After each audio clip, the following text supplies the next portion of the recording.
Sanjari.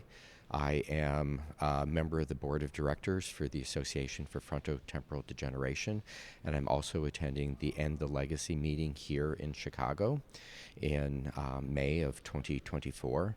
I think it's really important for individuals who come from families where there is a genetic variant or genetic mutation that has impacted people with FTD to have an opportunity to meet a wide swath of individuals who also are coming from families with either progranulin mutations or other types of mutations. It's a wonderful opportunity to get to know other individuals and have a sense of community, and also to see what other organizations are doing out in the world as far as FTD and ALS is concerned. It's really important to be able to partner where possible, and to bring a lot of these various activities together, and to fight the frontotemporal degeneration as well as ALS. Thank you. Hi, I'm Julie Granning, and I'm attending this first inaugural End the Legacy Summit, and it's been an incredible experience because it's this mixture of knowledge and community that you cannot find elsewhere. You're learning facts, you're learning helpful, you're learning how you can help and how you can make a difference. You know, there's a lot of people here. We're at various stages of life. Some of us have started, not us, I haven't, luckily. Oh my God. Some have already started their progression, and some are, my family, I don't know if I'm 5 years away or 30. So you have people in every level of experience with family members, and we're learning all these things. We get to be Neil's ambassadors and learn how to speak about research and what we can do for our community and how to talk to others. But you're also in a room full of people who know how you're feeling, know how you're feeling. And I would absolutely recommend it, and I will be back every year that I can be, as long as it's happening.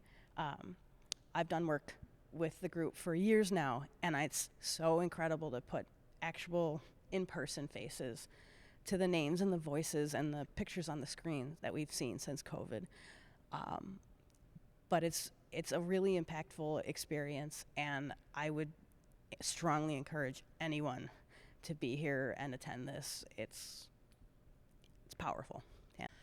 And the legacy is so unique because it's for genetic ALS and FTD, unlike some of the other ones, which are a large umbrella group. And it's harder to get that specific funding down to genetics, but it's so powerful because all of these causes are related.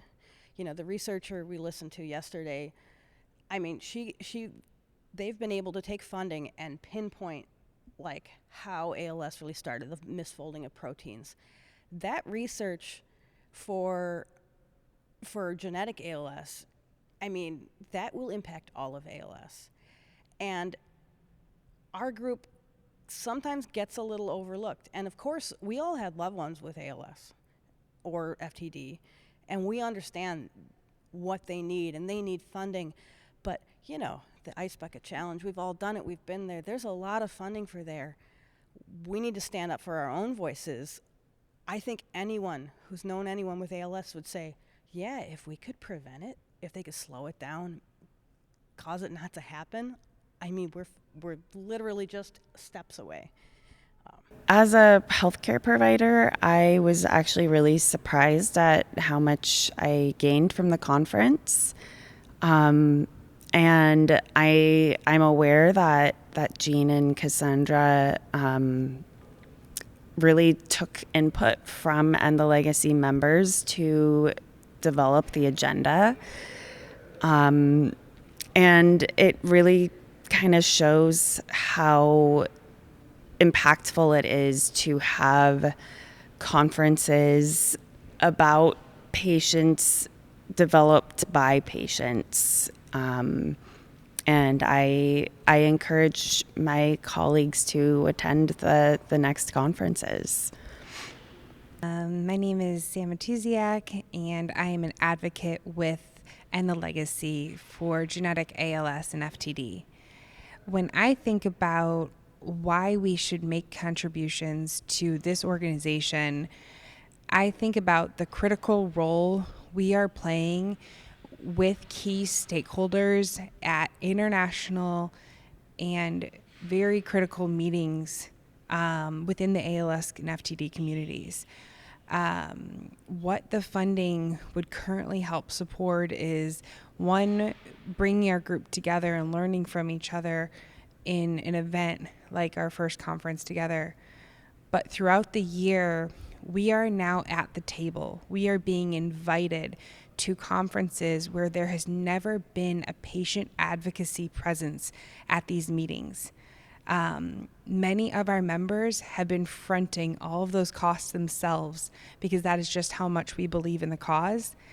And if we can generate enough funding and support, it helps our community be more present at these meetings, in these discussions, so we can influence how these stakeholders are designing studies, designing qualification criteria, allowing us access to drug trials, to treatments at an earlier stage. And that is really the difference we are making by being present and being part of that conversation. And that's why I think funding an initiative like this is so important, so different than other ALS nonprofits that also support great causes.